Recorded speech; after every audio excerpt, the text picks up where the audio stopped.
देखिए, अगर हम पूर्वोत्तर की बात करते हैं, पूर्वोत्तर में ना सिर्फ उग्रवाद नहीं है।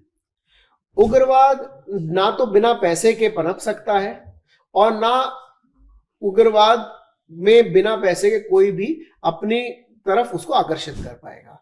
तो संगठित अपराध भी वहां पर बहुत है। जैसे कि अगर आप देखें, सोने का अवैध व्यापार जो है, मादक पदार्थों की तस्करी, वहां पर नकली नोटों की तस्करी, वहां पर मवेशियों की तस्करी, वहां पर अगर आप देखें तो हथियारों की तस्करी, इसका एक संगठित अपराध बन चुका है और वो एक व्यापार है। और व्यापारी काम करते हैं अपने फायदे के लिए। अब फायदा एक अवैध व्यापारी को कब होगा? जब वहां पर चुनौती आएगी, जहां पर हथियारों की मांग होगी। तो पड़ोसी मुल्क से ये जो संगठित अपराधी हैं, इस मांग को भारत में बढ़ाकर अपना व्यापार बढ़ाते हैं। इसीलिए भारत सरकार ने म्यांमार के साथ जो फ्री मूवमेंट रिजीम का हमारा जो है, एक जो दोनों के साथ एक हमने समझौता किया था, वो बंद कर दिया है। अब हमने जितने भी हमारी सीमा है म्यांमार के साथ, उसमें हम सब ने अब उसको फेंस कर रहे हैं। दूसरी चुनौती है कि अवैध जब भी कभी प्रवासी आते हैं, जैसे उल्फा का जो मामला है, जो उल्फा की चुनौती है जो शुरू हुई थी, वो शुरू हुई थी कि अवैध प्रवासियों के खिलाफ।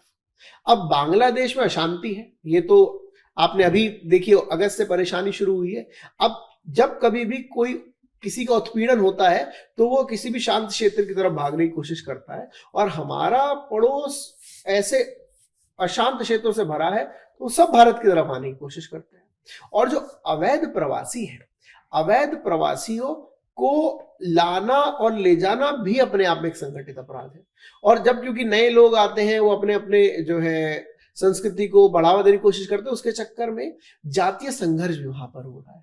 तो अगर हम पड़ोसी मुल्क से देखें, संगठित अपराध है, उग्रवादियों को अपने यहाँ पनाह देने की समस्या है। उल्फा को बांग्लादेश म्यांमार से ये जग जाहिर है कि पनाह मिलती है, और NSCN खापलांग तो म्यांमार से ही अपने जितने भी कार्यक्रम, जितने भी जो है संचालन कर रहा है उग्रवादी उनकी घटनाओं का, वो म्यांमार से हो रहा है, तो इनको पनाह मिलती है।